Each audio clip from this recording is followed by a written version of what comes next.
పారిశుద్ధ్య కార్మికుల సమస్యల పరిష్కారానికి కార్మికులు సంఘటితంగా పోరాడాలని ఏపీ ఆర్సీఎస్ రాష్ట్ర ప్రధాన కార్యదర్శి కర్ణాకుల వీరాంజనేయులు పిలుపునిచ్చారు. జగ్గంపేట శివారు రంగవల్లి నగర్ లో అక్టోబర్ 5న కాకినాడ గాంధీ భవన్ లో జరుగు పారిశుద్ధ్య కార్మికుల సమైక్య ఏఎఫ్టియు అనుబంధ సభ కరపత్రాన్ని ఏఎఫ్టియు రాష్ట్ర ప్రధాన కార్యదర్శి కర్ణాకుల వీరాంజనేయులు ఆవిష్కరించారు. ఈ సందర్భంగా కర్ణాకుల మాట్లాడుతూ పారిశుద్ధ్య కార్మికులు తమ ప్రాణాలను పణంగా పెట్టి సమాజ సంక్షేమం కోసం సేవలు అందిస్తున్న వారి పట్ల ప్రభుత్వం నిర్లక్ష్యంగా వ్యవహరిస్తున్నారు. వివిధ రంగాలలో పనిచేస్తున్న పారిశుద్ధ్య కార్మికులకు కార్మిక చట్టాలను అమలు చేయడం లేదన్నారు. కేంద్ర రాష్ట్ర ప్రభుత్వాలు కార్మిక వ్యతిరేక విధానాలను అవలంబిస్తూ కార్మికులను నయా బానిసలుగా చేస్తున్నారని వాపోయారు.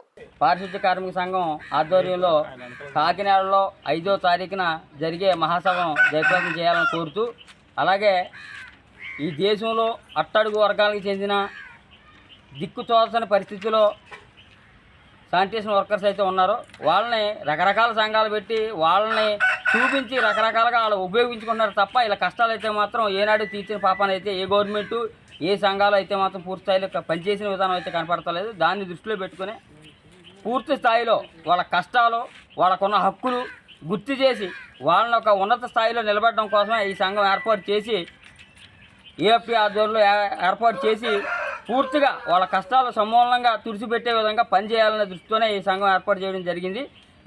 దయచేసి ఈ సంఘం దృష్టిలో పెట్టుకుని అందరూ కూడా జయప్రదం చేయాలని చెప్పేసి కోరుకుంటూ తెలియజేసుకుంటాం.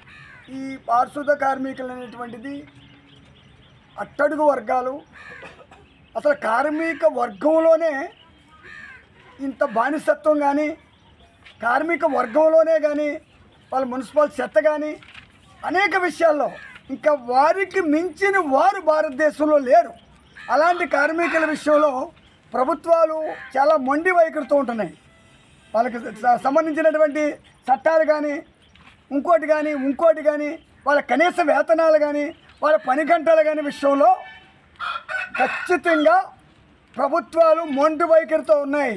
అందుకనే కాకినాడలో ఒక సభ పెట్టి ఆ కార్మికులు ఏమి ఎదుర్కొంటున్నారు, ఆ కార్మిక సమస్యలు ఏమున్నాయి, ఆ కార్మిక కనీస వేతనాలు, పారిశుద్ధ కార్మికులు అంటే ఏంటి అనేది అంటే చాలా సంఘాలలో చాలా పార్టీలు ఉన్నప్పటికీ కూడా ఈ పారిశుద్ధ సంఘం ఒకటి ఏర్పాటు చేసుకుని దాన్ని వాళ్ళ సమస్యలు చర్చించడం కోసం ఏఎఫ్టియు కాకినాడ జిల్లా మహాసభ జరుగుతుంది.